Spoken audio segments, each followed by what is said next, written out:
This is like a crazy amount of power for one piece of technology. And this happened to us so fast. You just launched GPT-5. A kid born today will never be smarter than AI. How do we figure out what's real and what's not real? We haven't put a sex bot avatar in ChatGPT yet. Super intelligence. What does that actually mean? This thing is remarkable. I'm about to interview Sam Altman, the CEO of OpenAI. OpenAI Reshaping industries. Dude's a straight up tech lord, let's be honest. Right now, they're trying to build a super intelligence that could far exceed humans in almost every field. And they just released their most powerful model yet. Just a couple years ago, that would have sounded like science fiction. Not anymore. In fact, they're not alone. We're in the middle of the highest stakes global race any of us have ever seen. Hundreds of billions of dollars and an unbelievable amount of human work. This is a profound moment. Most people never live through a technological shift like this, and it's happening all around you and me right now. So, in this episode, I want to try to time travel with Sam Altman into the future that he's trying to build, to see what it looks like, so that you and I can really understand what's coming. Welcome to Huge Conversations.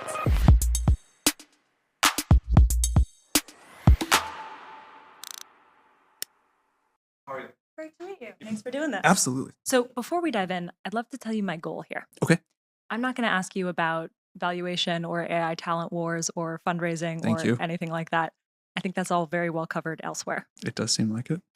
Our big goal on this show is to cover how we can use science and tech to make the future better. And the reason that we do all of that is because we really believe that if people see those better futures, they can then help build them. So my goal here is to try my best to time travel with you into different moments in the future that you're trying to build and see what it looks like. Fantastic. Awesome. Starting with what you just announced. You recently said, surprisingly recently, that GPT-4 was the dumbest model any of us will ever have to use again. But GPT-4 can already perform better than 90% of humans at the SAT and the LSAT and the GRE, and it can pass coding exams and sommelier exams and medical licensing. And now you just launched GPT-5.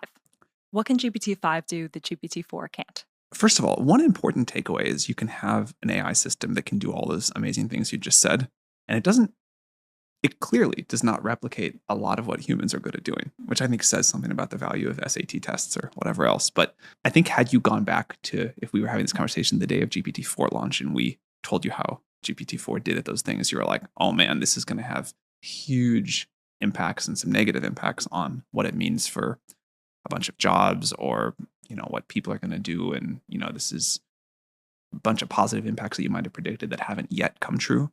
And so there's something about the way that these models are good that does not capture a lot of other things that we need people to do or care about people doing. And I suspect that same thing is going to happen again with GPT-5. People are going to be blown away by what it does. It's really good at a lot of things. And then they will find that they want it to do even more. People will use it for all sorts of incredible things. It will transform a lot of knowledge work, a lot of the way we learn, a lot of the way we create.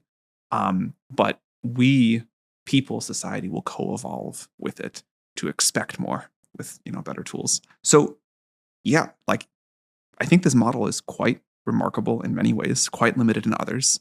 But the fact that for, 3-minute, 5-minute, 1-hour tasks that like an expert in a field could maybe do or maybe struggle with, that the fact that you have in your pocket one piece of software that can do all of these things is really amazing. I think this is like unprecedented at any point in human history that a technology has improved this much, this fast. And the fact that we have this tool now, we're like living through it and we're kind of adjusting step by step. But if we could go back in time 5 or 10 years and say this thing was coming, we would be like, probably not. Let's assume that people haven't seen the headlines. What are the top line specific things that you're excited about? And also the things that you seem to be caveating, the things that maybe you won't expect it to do. The thing that I am most excited about is this is a model for the first time where I feel like I can ask kind of any hard scientific or technical question and get a pretty good answer. And I'll give a fun example, actually. Yeah, please. When I was in junior high, or maybe it was ninth grade, I got a TI-83, this old graphing calculator. And I spent so long making this game called Snake. Yeah. It was a very popular game with kids in my school. And I was like proud when it was done, but it was like programming on a TI-83 was extremely painful. It took a long time. And it was really hard to like debug and whatever. And on a whim, with an early copy of GPT-5, I was like, I wonder if it can make a TI-83 style game of Snake. And of course, it did that perfectly in like 7 seconds. And then I was like, okay, am I supposed to be, would my like 11-year-old self think this was cool or like, miss something from the process? And I had like 3 seconds of wondering like, oh, is this good or bad? And then I immediately said, actually, now I'm missing this game. I have this idea for a crazy new feature. Let me type it in. It implements it. And it just, the game live updates. And now I'm like, actually, I'd like it to look this way. Actually, I'd like to do this thing. And I had this very like kind of, this experience that reminded me of being like 11 and programming again, where I was just like, I want to try this. Now I have this idea. But I could do it so fast. And I could like express ideas and try things and play with things in such real time. I was like, oh man, I was worried for a second about kids like missing the struggle of learning to program in this sort of Stone Age way. And now I'm just thrilled for them because the way that people will be able to create with these new tools, the speed with which you can sort of bring ideas to life, that's pretty amazing. So this idea that GPT-5 can just not only like answer all these hard questions for you, but really create like on-demand, almost instantaneous software. I think that's going to be one of the defining elements of the GPT-5 era in a way that did not exist with GPT-4. As you're talking about that, I find myself thinking about a concept in weightlifting of time under tension. Yeah. And for those who don't know, you can squat 100 pounds in 3 seconds or you can squat 100 pounds in 30. You gain a lot more by squatting it in 30. And when I think about our creative process and when I've felt most like I've done my best work, it has required an enormous amount of you have to sit there and struggle. Time under tension. And I think that cognitive time under tension is so important. And it's ironic almost because these tools have taken enormous cognitive time under tension to develop. But in some ways, I do think people might say people are using them as a escape hatch for thinking in some ways, maybe. Now, you might say, yeah, but we did that with the calculator and we just moved on to harder math problems. Do you feel like there's something different happening here? How do you think about this? It's different there are some people who are clearly using ChatGPT not to think. And there are some people who are using it to think more than they ever have before. I am hopeful that we will be able to build the tool in a way that encourages more people to stretch their brain with it a little more and be able to do more. And I think that society is a competitive place. Like if you give people new tools, in theory, maybe people just work less, but in practice, it seems like people work ever harder and the expectations of people just go up. So my guess is that like other tools, some people, or like other pieces of technology, some people will do more and some people will do less. But certainly for the people who want to use ChatGPT to increase their cognitive time under tension, they are really able to. And I take a lot of inspiration from what like the top 5% of most engaged users do with ChatGPT. Like it's really amazing how much people are learning and doing and, outputting. So I've only had GPT-5 for a couple hours, so I've been playing with it. What do you think so far? I'm just learning how to interact with it. I mean, part of the interesting thing is I feel like I just caught up on how to use GPT-4 and now I'm trying to learn how to use GPT-5. I'm curious what the specific tasks that you've found most interesting are, because I imagine you've been using it for a while now. I have been most impressed by the coding tasks. I mean, there's a lot of other things it's really good at, but this idea of the AI can write software for anything, and that means that you can express ideas in new ways, that the AI can do very advanced things. It can do, it can like, in some sense, you could like ask GPT-4 anything, but because GPT-5 is so good at programming, it feels like it can do anything. Of course, it can't do things in the physical world, but it can get a computer to do very complex things. And software is this super powerful way to like control some stuff and actually do some things. So that for me has been the most striking. It's much better at writing. So this is like, there's this whole thing of AI slop, like AI writes in this kind of like quite annoying way. And M dashes. we still have the M dashes in GPT-5. A lot of people like the M dashes, but the writing quality of GPT-5 is gotten much better. We still have a long way to go. We want to improve it more, but like, a thing we've heard a lot from people inside of OpenAI is that, man, they started using GPT-5. They knew it was better on all the metrics, but there's this like nuanced quality they can't quite articulate. But then when they have to go back to GPT-4 to test something, it feels terrible. And I don't know exactly what the cause of that is, but I suspect part of it is the writing feels so much more natural and better. I, in preparation for this interview, reached out to a couple other leaders in AI and technology and gathered a couple questions for you. Okay. So this next question is from Stripe CEO Patrick Collison. This will be a good one, I'm sure. To read this verbatim. It's about the next stage, what comes after GPT-5. In which year do you think a large language model will make a significant scientific discovery? And what's missing such that it hasn't happened yet? He caveated here that we should leave math and special case models like AlphaFold aside. He's specifically asking about fully general purpose models like the GPT series. I would say most people will agree that happens at some point over the next 2 years, but the definition of significant matters a lot. And so some people's significant might happen, in early 25. Some people might, maybe not until late 2026. Sorry, early 2026. Maybe some people not until late 2027. But I would bet that by late 27, most people agree that there has been an AI-driven significant new discovery. And the thing that I think is missing is just the kind of cognitive power of these models. A framework that one of the researchers said to me that I really liked is, a year ago, we could do well on like a basic high school math competition, problems that might take a professional mathematician seconds to a few minutes. We very recently got an IMO gold medal. That is a crazy, difficult, Could you explain what that means? That's for kind people? of like the hardest competition math test. This is something that like the very, very top slice of the world, many, many professional mathematicians wouldn't solve a single problem. And we scored at the top level. Now, there are some humans that got an even higher score in the gold medal range, but we this is a crazy accomplishment. And each of these problems, it's like 6 problems over 9 hours. So 1.5 hours per problem for a great mathematician. So we've gone from a few seconds to a few minutes to 1.5 hours. Maybe to prove a significant new mathematical theorem is like 1,000 hours of work for a top person in the world. So we've got to go from, another significant gain. But if you look at our trajectory, you can say like, okay, we're getting to that. We have a path to get to that time horizon. We just need to keep scaling the models. The long-term future that you've described is superintelligence. What does that actually mean? And how will we know when we've hit it?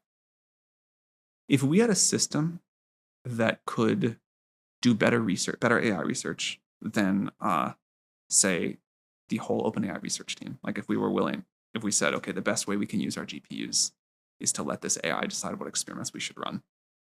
Smarter than like the whole brain trust of OpenAI. Yeah. And if to make a personal example, if that same system could do a better job running OpenAI than I could. So you have something that's like, better than the best researchers, better than me at this, better than other people at their jobs, that would feel like superintelligence to me. That is a sentence that would have sounded like science fiction just a couple of years ago. It still and now kind of does, but you can like see it through the fog. Yes. And so one of the steps, it sounds like you're saying, on that path is this moment of scientific discovery, of asking better questions, of grappling with things in a way that expert level humans do to come up with new discoveries. One of the things that keeps knocking around in my head is if we were in 1899, say, and we were able to give it all of physics up until that point and play it out a little bit, nothing further than that. Like, at what point would one of these systems come up with general relativity? Interesting question is, if we think about that forward, like if we think of where we are now, if we never got another piece of physics data, do we expect that a really good superintelligence could just think super hard about our existing data and maybe say like solve high energy physics with no new particle accelerator, or does it need to build a new one and design new experiments? Obviously, we don't know the answer to that. Different people have different speculation.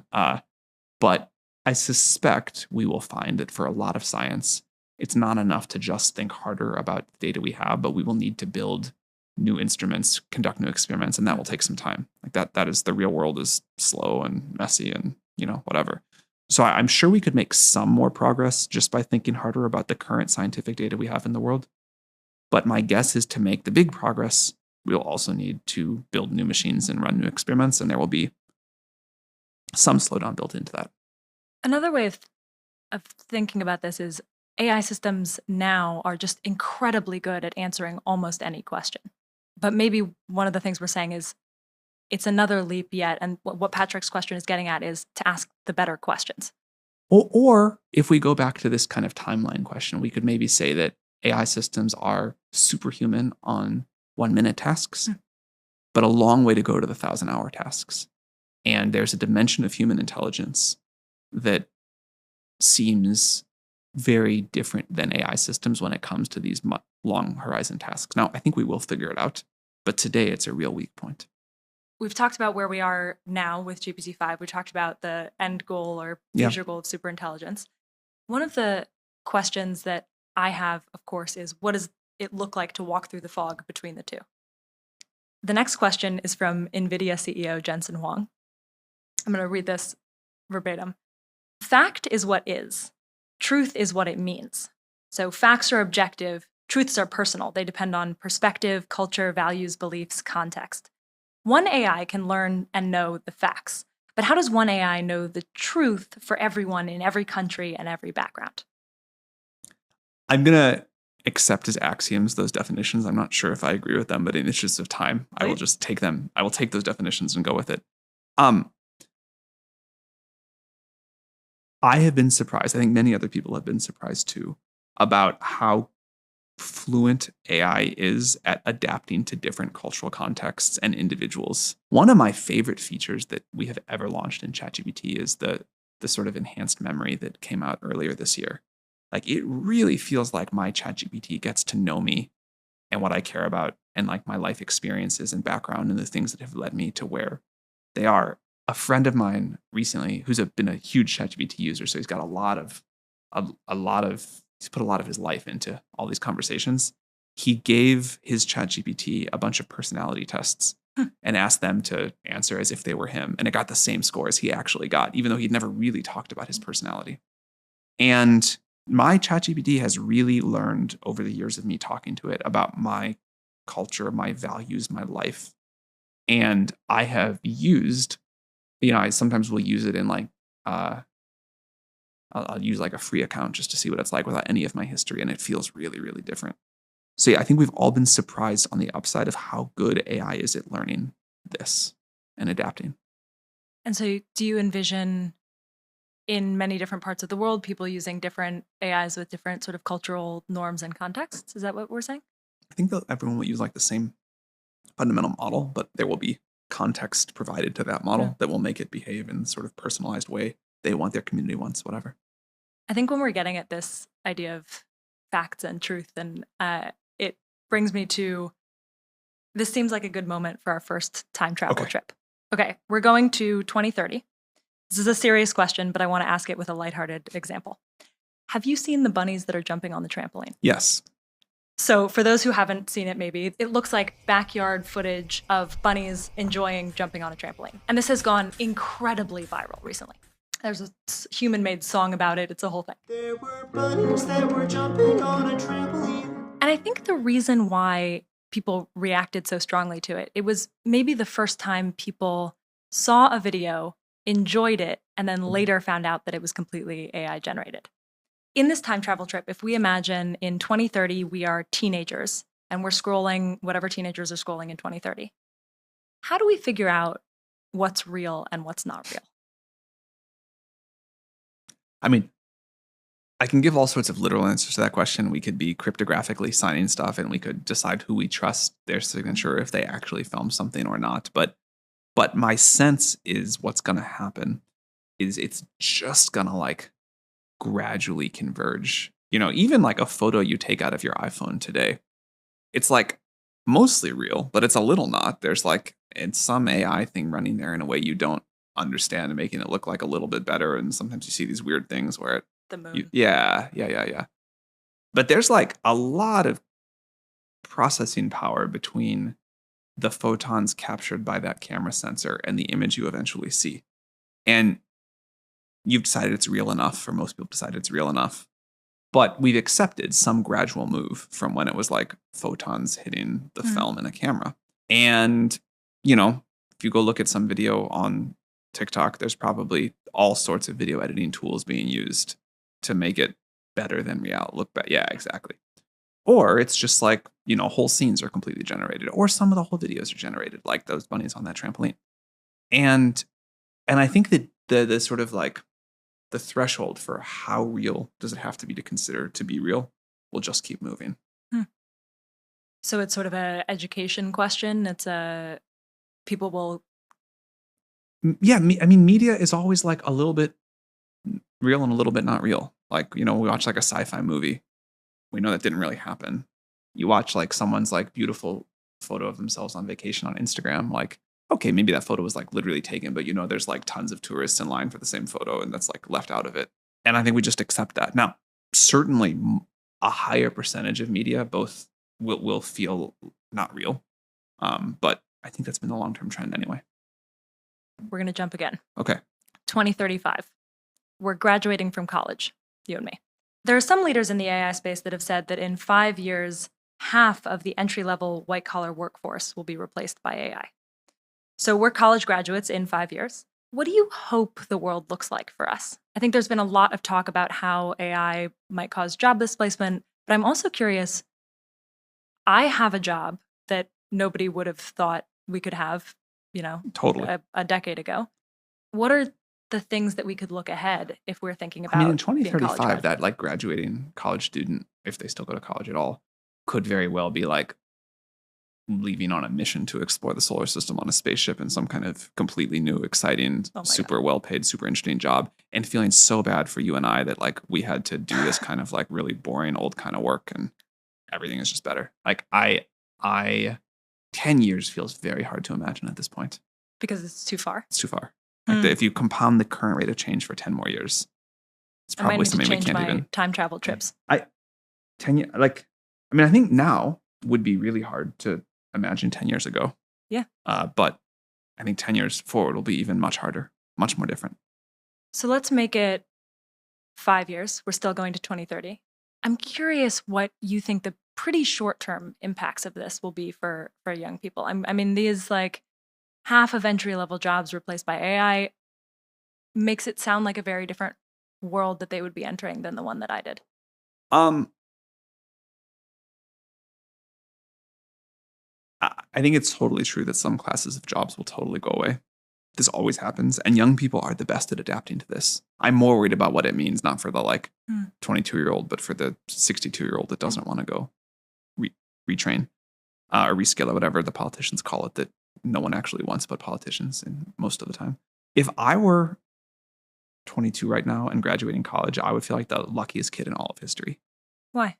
Because there's never been a more amazing time to go create something totally new, to go invent something, to start a company, whatever it is.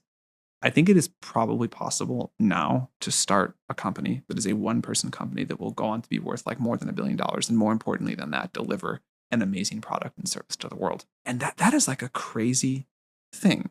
You have access to tools that can let you do what used to take teams of hundreds.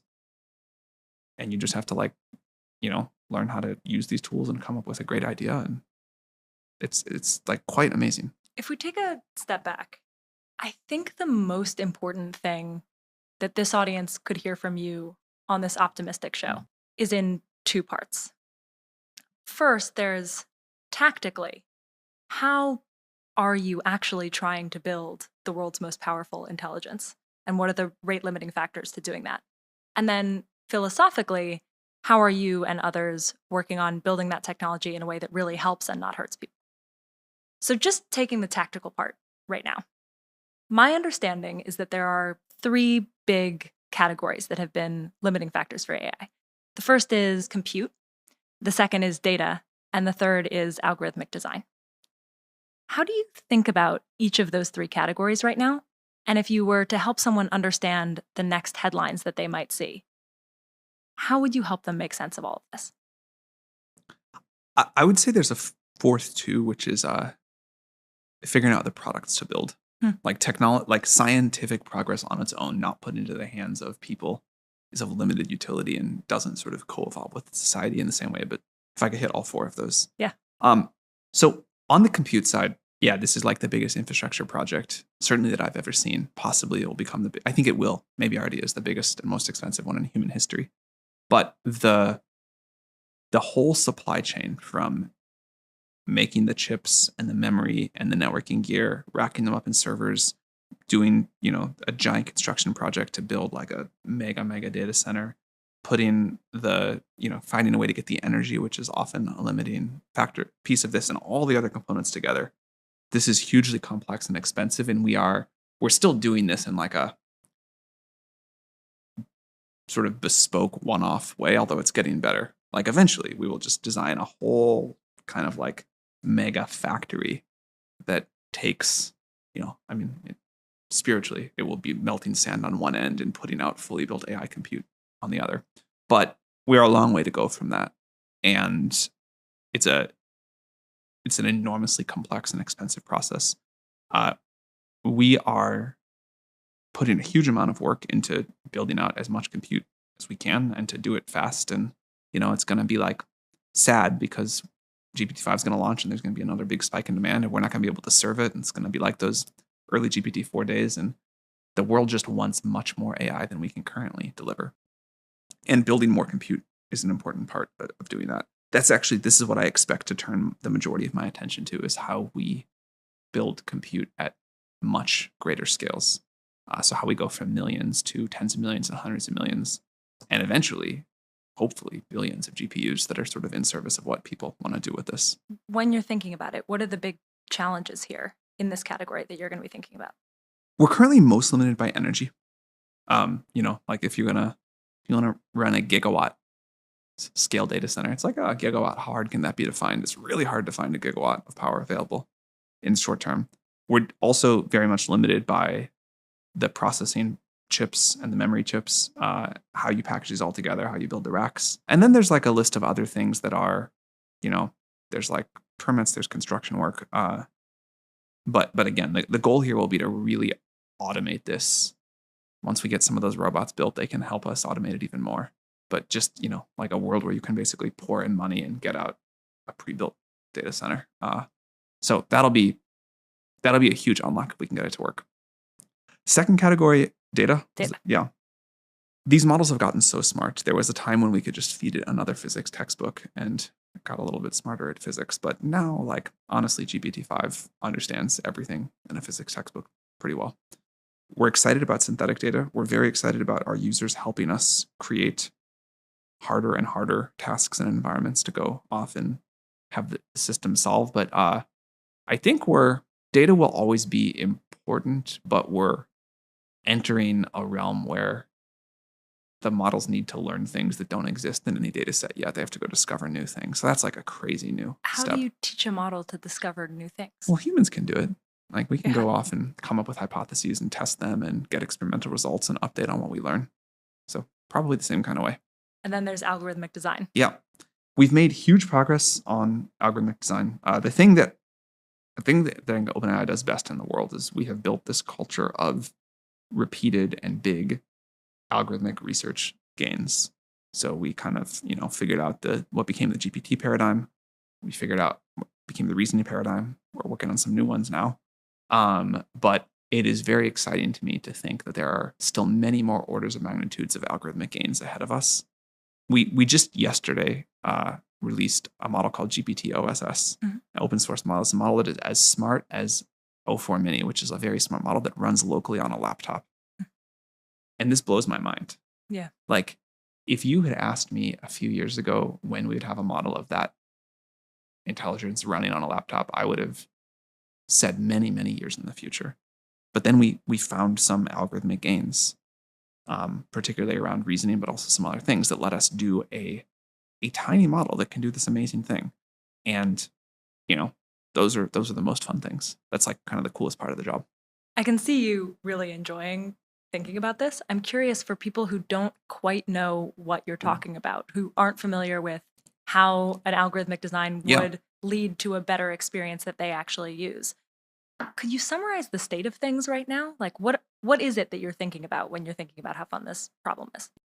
Let me start back in history and then I'll get to some things from Please. today. So GPT-1 was an idea at the time that was quite mocked by a lot of experts in the field, which was, can we train a model to play a little game, which is show it a bunch of words and have it guess the one that comes next in the sequence. That's called unsupervised learning. You're not really saying like, this is a cat, this is a dog. You're just saying, here's some words, guess the next one.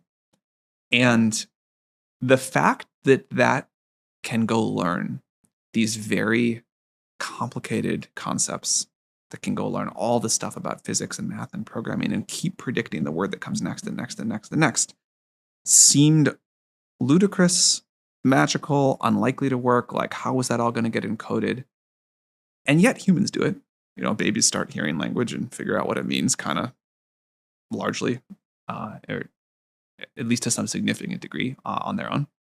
And so we did it. And then we also realized that if we scaled it up, it got better and better. But we had to scale over many, many orders of magnitude. So it wasn't that good in the GPT-1 day. It wasn't good at all in the GPT-1 days. And a lot of experts in the field said, oh, this is ridiculous. It's never going to work. It's not going to be robust. But we had these things called scaling laws. And we said, okay, so this gets predictably better as we increase compute, memory, data, whatever. And we can decide, we can use those predictions to make decisions about how to scale this up and do it and get great results. And that has worked over, a crazy number of orders of magnitude. And it was so not obvious at the time. Like that was, I think the reason the world was so surprised is that seemed like such an unlikely finding. Another one was that we could use these language models with reinforcement learning, where we're saying, this is good, this is bad, to teach it how to reason. Mm-hmm. And this led to the O1 and O3 and now the GPT-5 progress. And that was another thing that felt like, if it works, it's really great, but like, no way this is going to work. It's too simple. And now we're on to new things. We've figured out how to make much better video models. We are discovering new ways to use new kinds of data and environment to kind of scale that up as well. And I think, again, 5-10 years out, that's too hard to say in this field. But the next couple of years, we have very smooth, very strong scaling in front of us. I think it has become a sort of public narrative that we are on this smooth path from 1 to 2 to 3 to 4 to 5 to more. Yeah. But it also is true behind the scenes that it's not linear like that. It's messier. Tell us a little bit about the mess before GPT-5. What were the interesting problems that you needed to solve? We did a model called Orion that we released as GPT 4.5, and we did too big of a model. It's a very cool model, but it's unwieldy to use. And we realized that for kind of some of the research we need to do on top of a model, we need a different shape. So we followed one scaling law that kept being good without really internalizing it. There was a new, even steeper scaling law that we got better returns for compute on, which was this reasoning thing. So that was like one alley we went down and turned around, but that's fine. That's part of research. We had some problems with the way we think about our data sets, as these models like really have to get this big and learn from this much data. So yeah, I think like in the middle of it, in the day-to-day, you make a lot of U-turns as you try things, or you have an architecture idea that doesn't work. But the aggregate, the summation of all the squiggles has been remarkably smooth on the exponential. One of the things I always find interesting is that by the time I'm sitting here interviewing you about the thing that you just put out, you're thinking about the next. Forward. Exactly. Yeah. What are the things that you can share that are at least the problems that you're thinking about that I would be interviewing you about in a year if I came back?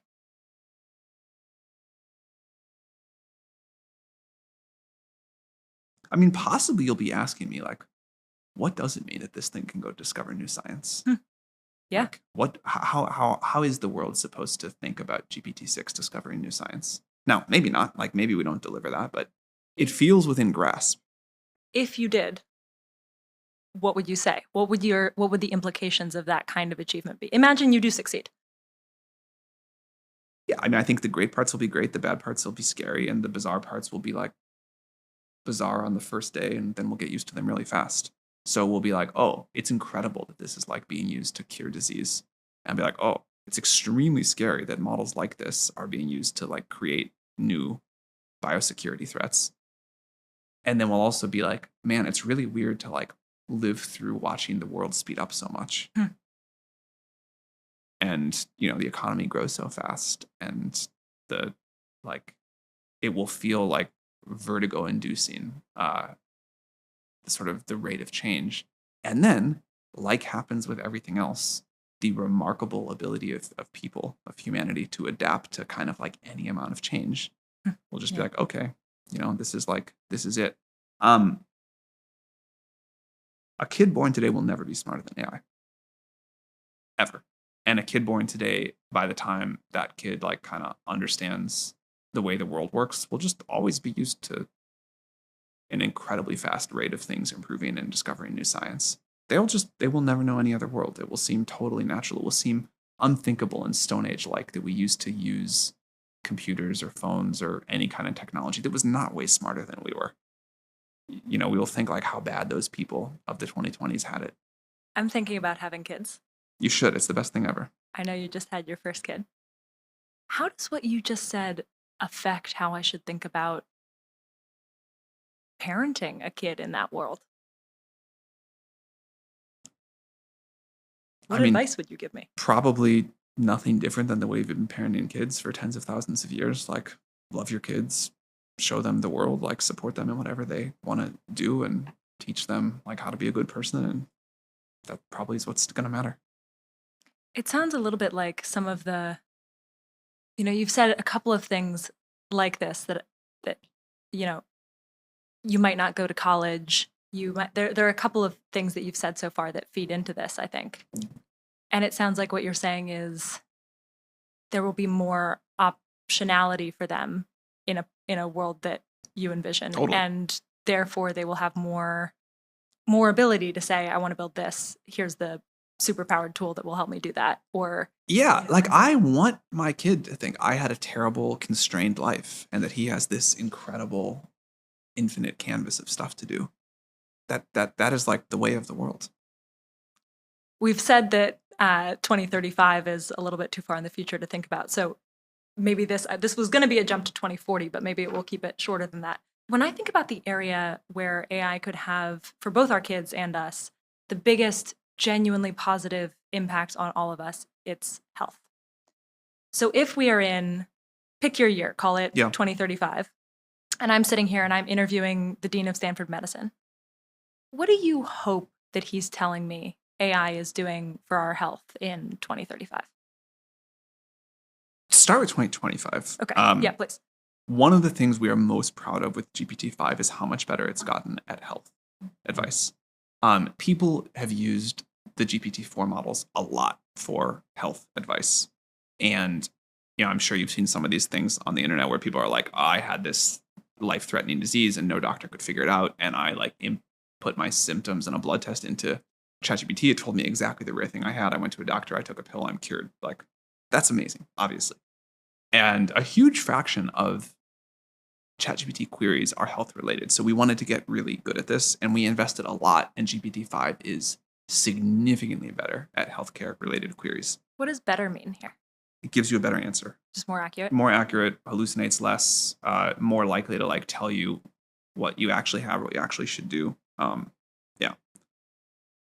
And better healthcare is wonderful, but obviously what people actually want is to just not have disease.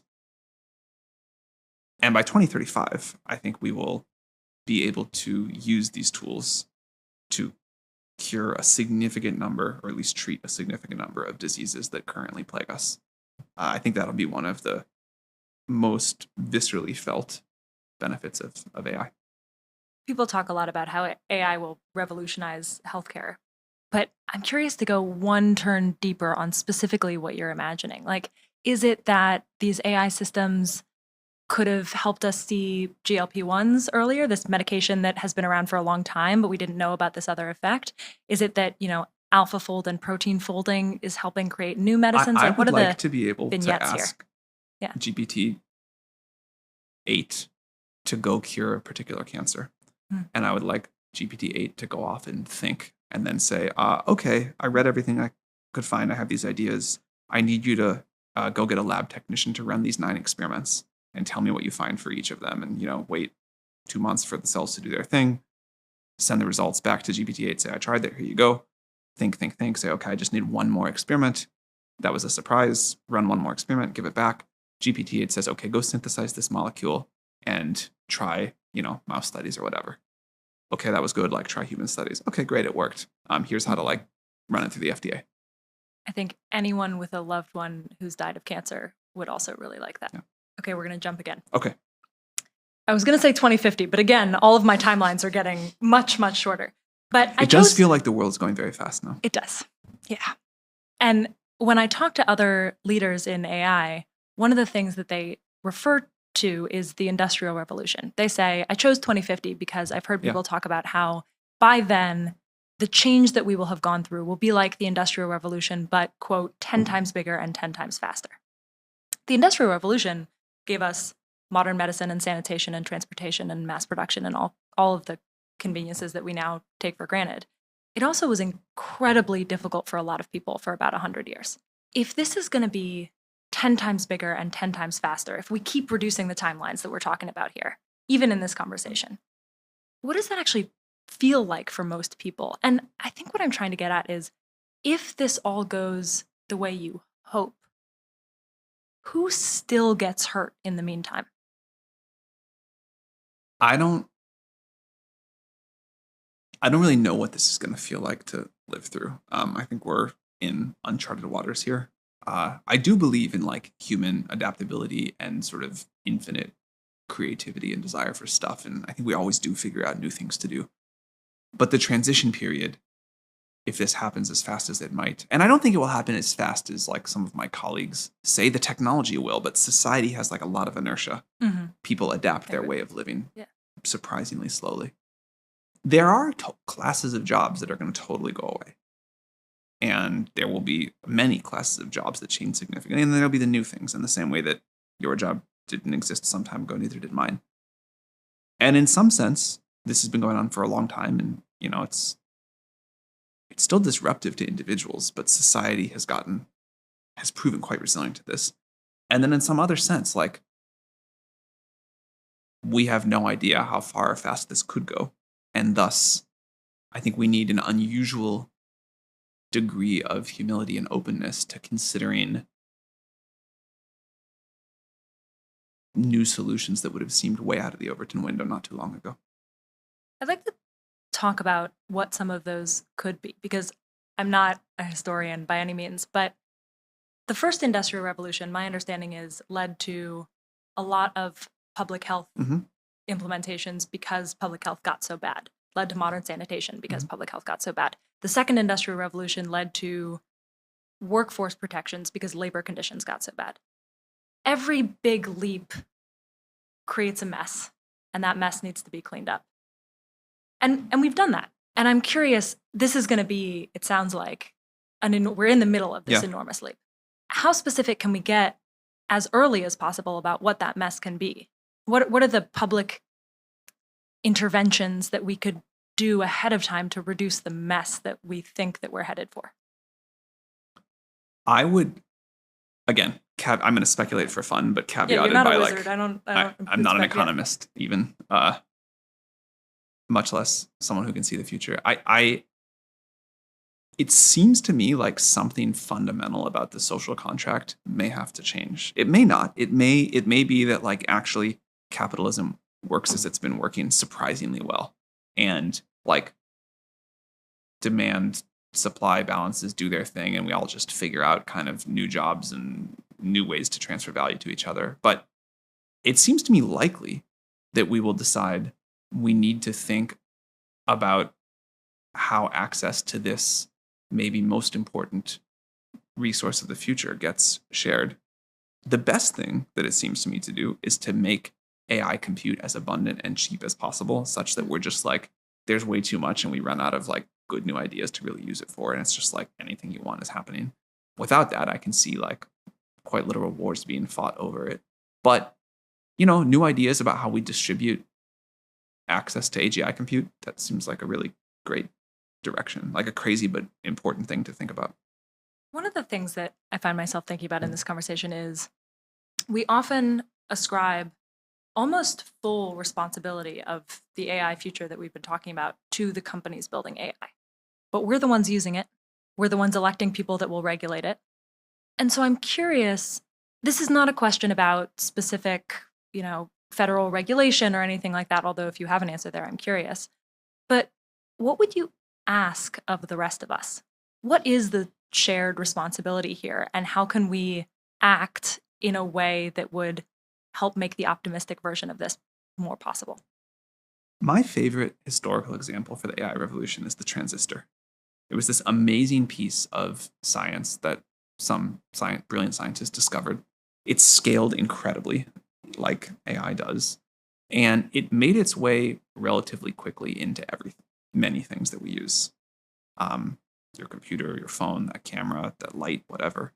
And it was a real unlock for the tech tree of humanity. And there were a period in time where probably everybody was really obsessed with the transistor companies, the semiconductors of Silicon Valley back when it was Silicon Valley.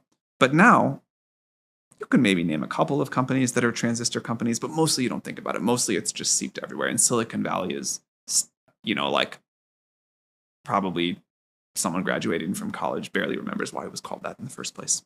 And you don't think that it was those transistor companies that shaped society, even though they did something important.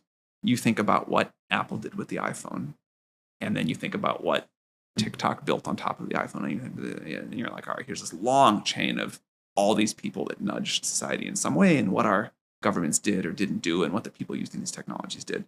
And I think that's what will happen with AI. Like, kids born today, they never knew the world without AI. So they don't really think about it. It's just this thing that's going to be there in everything. And they will think about like the companies that built on it and what they did with it, and the kind of like political leaders, the decisions they made that maybe they wouldn't have been able to do without AI, but they will still think about like what this president or that president did. And, the role of the AI companies is all these companies and people and institutions before us built up this scaffolding. We added our one layer on top. And now people get to stand on top of that and add their one layer and the next and the next and many more things. And that is the beauty of our society. We kind of all... I love this like idea that society is the super intelligence. Like no one person could do on their own what they're able to do with all of the really hard work that society has done together to like give you this amazing set of tools.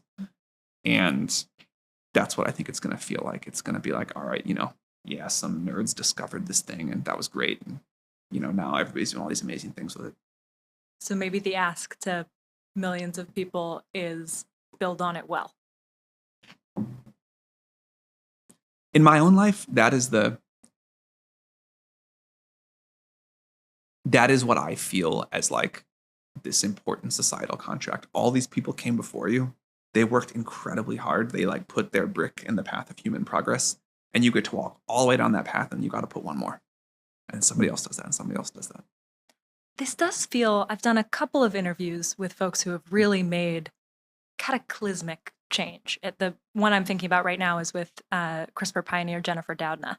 And it did feel like that was also what she was saying in some way. She had discovered something that really might change the way that most people relate to their health moving forward. And there will be a lot of people that will use what she has done in ways that she might approve of or not approve of. And it was really interesting. I'm hearing some similar themes of like, man, I hope that the next person takes the baton and runs with it well. Yeah. But that's been working for a long time. Not all good, but mostly good. I think there's a big difference between winning the race and building the AI future that would be best for the most people. And I can imagine that it is easier, maybe more quantifiable sometimes to focus on the next way to win the race. And I'm curious, when those two things are at odds, what is an example of a decision that you've had to make that is best for the world, but not best for winning? I think there are a lot. So one of the things that we are most proud of is many people say that ChatGPT is their favorite piece of technology ever, and that it's the one that they trust the most, rely on the most, whatever. And this is a little bit of a ridiculous statement because AI is the thing that hallucinates. AI has all of these problems, right? But we have screwed some things up along the way, sometimes big time. But on the whole, I think as a user of ChatGPT, you get the feeling that like it's trying to help you. It's trying to like help you accomplish whatever you ask. It's very aligned with you. It's not trying to get you to like, use it all day. It's not trying to like get you to buy something. It's trying to like kind of help you accomplish whatever your goals are. And that's like a very special relationship we have with our users. We do not take it lightly. There's a lot of things we could do that would like grow faster, that would get more time in ChatGPT, that we don't do because we know that like our long-term incentive is to stay as aligned with our users as possible.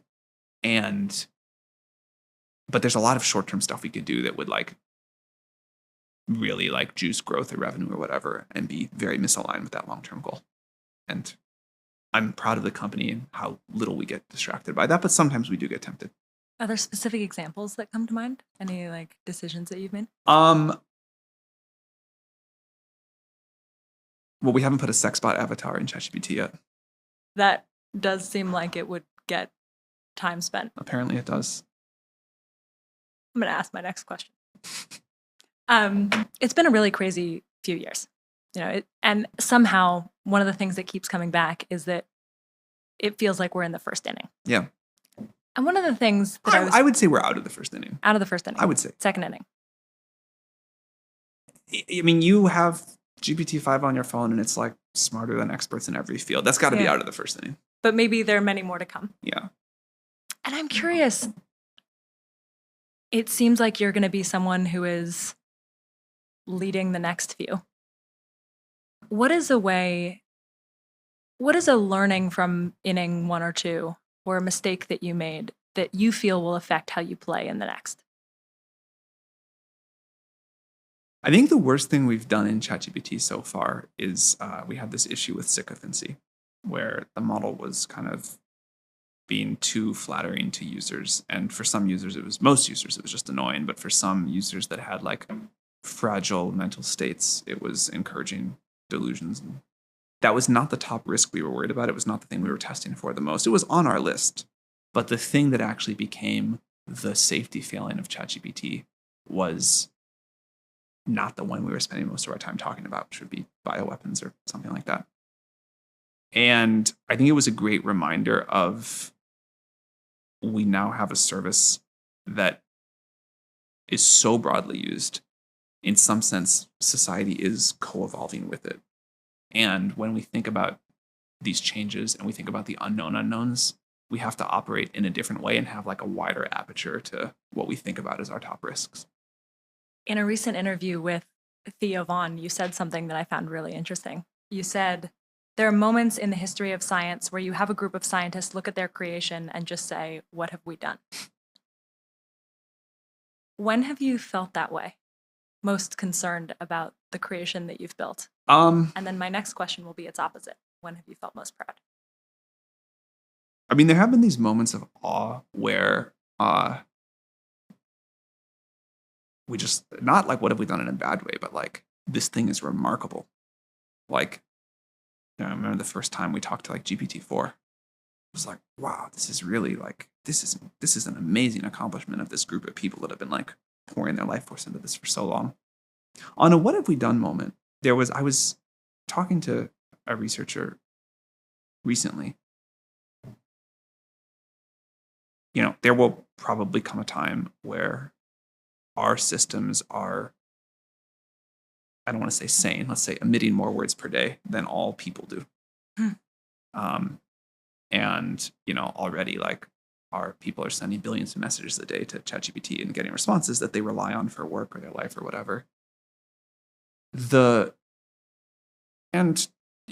Like one researcher can make some small tweak to how ChatGPT talks to you or talks to everybody. And that's just an enormous amount of power for like one individual making a small tweak to the model personality. Yeah. Like no person in history has been able to have billions of conversations a day. And so, somebody could do something. But this is like, just thinking about that really hit me of like, this is like a crazy amount of power for one piece of technology to have. And like, and this happened to us so fast. Yeah. That we gotta like think about what it means to make a personality change to the model at this kind of scale. And that was like a moment that hit me. What was your next set of thoughts? I'm so curious how you think about this.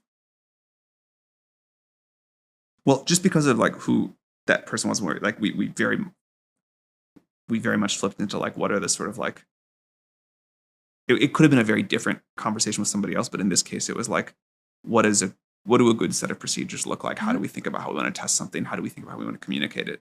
But with somebody else, it could have gone in a like very philosophical direction. It could have gone in like what kind of research do we like want to do to go understand what these changes are going to make? Do we want to do it differently for different people? So that it went that way, but mostly just because of who I was talking to.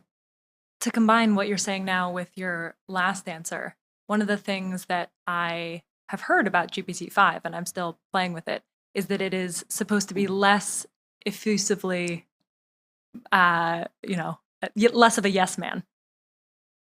Two questions. What do you think are the implications of that? It sounds like you are answering that a little bit, but also how do you actually guide it to be less like that?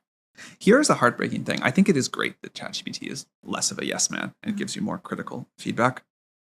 But as we've been making those changes and talking to users about it, it's so sad to hear users say like, please, can I have it back? I've never had anyone in my life be supportive of me. I never had a parent telling me I was doing a good job. Like, I can get why this was bad for other people's mental health, but this was great for my mental health. Like, I didn't realize how much I needed this. It encouraged me to do this. It encouraged me to make this change in my life. Like, it's not all bad for ChatGPT to, it turns out, like be encouraging of you. Now, the way we were doing it was bad, but turning it like something in that direction might have some value in it. How we do it, we show the model examples of how we'd like it to respond in different cases. And from that, it learns the sort of the overall personality. What haven't I asked you that you're thinking about a lot that you want people to know? I feel like we covered a lot of ground. Me too, but I want to know if there's anything on your mind.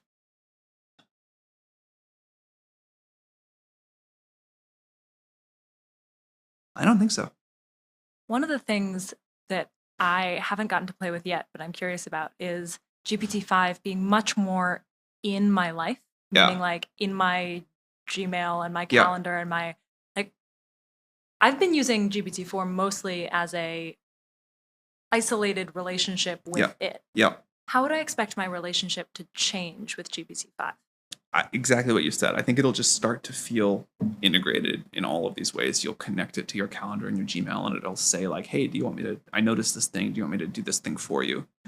Over time, it'll start to feel way more proactive.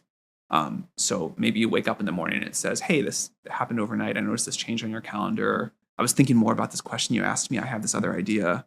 And then, eventually we'll make some consumer devices and it'll sit here during this interview and, maybe it'll leave us alone during it, but after it'll say, that was great, but next time you should have asked Sam this, or when you brought this up, like, he kind of didn't give you a good answer. So like, you should really drill him on that.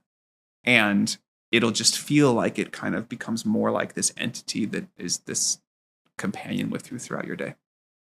We've talked about kids and college graduates and parents and all kinds of different people. If we imagine a wide set of people listening to this, they've come to the end of this conversation. They are hopefully feeling like they maybe see visions of moments in the future a little bit better.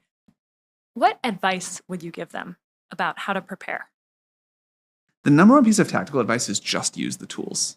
Like the number of people that I have, the most common question I get asked about AI is like, how should I help my kids prepare for the world? What should I tell my kids to study? The second most question is like, how do I invest in this AI world? But stick with that first one. I am surprised how many people ask that and have never tried using ChatGPT for anything other than like a better version of a Google search. And so the number one piece of advice that I give is just try to like get fluent with the capability of the tools, figure out how to like use this in your life, figure out what to do with it. And I think that's probably the most important piece of tactical advice. Go like meditate, learn how to be resilient and deal with a lot of change. There's all that good stuff too, but just using the tools really helps. Okay, I have one more question that I wasn't planning to ask, but I just... Great. In doing all of this research beforehand, I spoke to a lot of different kinds of folks. I spoke to a lot of people that were building tools and using them. I spoke to a lot of people that were actually in labs and trying to build what we have defined as superintelligence. And it did seem like there were these two camps forming. There's a group of people who are using the tools, like you in this conversation, and building tools for others, saying this is going to be a really useful future that we're all moving toward. Your life is going to be full of choice. And we're talked about my potential kids and their futures. And then there's another camp of people that are building these tools that are saying it's going to kill us all. And I'm curious how that cultural disconnect has, like, what am I missing about those two groups of people? It's so hard for me to like wrap my head around. Like, you are totally right. There are people who say this is going to kill us all, and yet they still are working 100 hours a week to build it. Yes. And I can't really put myself in the headspace of if that's what I really truly believed. I don't think I'd be trying to build it. One would think. You know, maybe I would be like on a farm trying to like live out my last days. Maybe I would be trying to like advocate for it to be stopped. Maybe I would be trying to like work more on safety, but I don't think I'd be trying to build it. So I find myself just having a hard time empathizing with that mindset. I assume it's true. I assume it's in good faith. I assume there's just like, there's some psychological issue there I don't understand about how they make it all make sense. But it's very strange to me. Do you have an opinion? Because I always do this. I ask for sort of a general future, and then I try to press on specifics. And when you ask people for specifics on how it's going to kill us all, I mean, I don't think we need to get into this on an optimistic show, but you hear the same kinds of refrains. You think about, something trying to accomplish a task and then over accomplishing that task. You hear about sort of I've heard you talk about a sort of general over reliance of sort of an understanding that the president is going to be a AI, and maybe that is an over reliance that we would need to think about. And you play out these different scenarios, but then you ask someone why they're working on it, or you ask someone how they think this will play out. And maybe I haven't spoken to enough people yet. Maybe I don't fully understand this cultural conversation that's happening. Or maybe it really is someone who just says, 99% of the time, I think it's going to be incredibly good. 1% of the time, I think it might be a disaster. Yeah, that I can understand. I'm trying to make the best world possible. That I can totally. If you're like, hey, 99% chance, incredible, 1% chance the world gets wiped out, and I really want to work to maximize, to move that 99 to 99.5, that I can totally understand. Yeah. That makes sense. I've been doing an interview series with some of the most important people influencing the future. Not knowing who the next person is going to be, but knowing that they will be building something totally fascinating in the future that we've just described. Is there a question that you'd advise me to ask the next person, not knowing who it is? I'm always interested in the like, without knowing anything about the person, I'm always interested in the like, of all of the things you could spend your time and energy on. Why did you pick this one? How did you get started? Like, what did you see about this before everybody else? Like most people doing something interesting sort of saw it earlier before it was consensus. Yeah. Like, how did you get here and why this? How would you answer that question? I was an AI nerd my whole life. I came to college to study AI. I worked in the AI lab. I watched sci-fi shows growing up, and I always thought it would be really cool if someday somebody built it. I thought it would be like the most important thing ever. I never thought I was going to be one to actually work on it. And I feel like unbelievably lucky and happy and privileged that I get to do this. I feel like I've come a long way from my childhood. But there was never a question in my mind that this would not be the most exciting, interesting thing. I just didn't think it was going to be possible. And when I went to college, it really seemed like we were very far from it. And then in 2012, the AlexNet paper came out, done, in partnership with my co-founder Ilya. And for the first time, it seemed to me like there was an approach that might work. And then I kept watching for the next couple of years as scaled up, got better. And I remember having this thing of like, why is the world not paying attention to this? Mm-hmm. It seems like obvious to me that this might work. Still a low chance, but it might work. And if it does work, it's just the most important thing. So like, this is what I want to do. And then unbelievably, it started to work. Thank you so much for your time. Thank you very much.